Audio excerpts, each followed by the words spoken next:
Hassan Rouhani pledged a completely peaceful nuclear future for his country.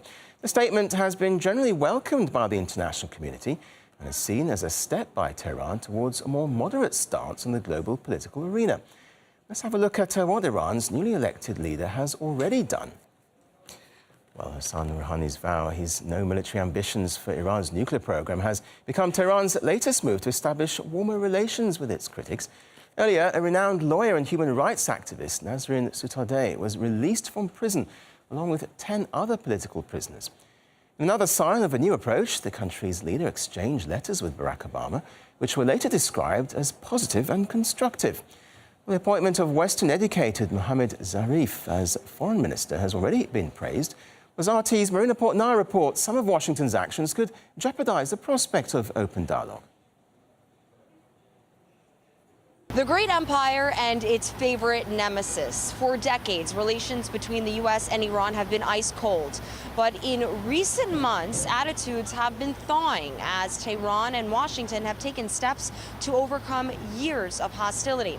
To begin with, President Hassan Rouhani's appointment of Foreign Minister Mohammad Javad Zarif was received positively by Western officials this summer.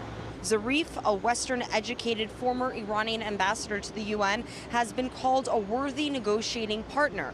The appointment has been seen by some as an olive branch to the White House. Another optimistic development came in July when 131 members of the U.S. House of Representatives wrote a letter to U.S. President Barack Obama encouraging him to use the opportunity offered by President Rouhani for the improvement of bilateral relations. This comes as Iran's new moderate leader, who has promised more freedoms at home and constructive engagement with the world, travels to New York for the United Nations General Assembly debate. However, on the heels of Mr. Rouhani's arrival, the U.S. government is preparing to seize a 36-story Manhattan skyscraper that prosecutors say is secretly owned and controlled by the Iranian government. A U.S. judge has ruled that the owners of this Fifth Avenue building, known as the Alvi Foundation and Asa Corporation, transferred rental income and other funds to an Iranian state-owned bank,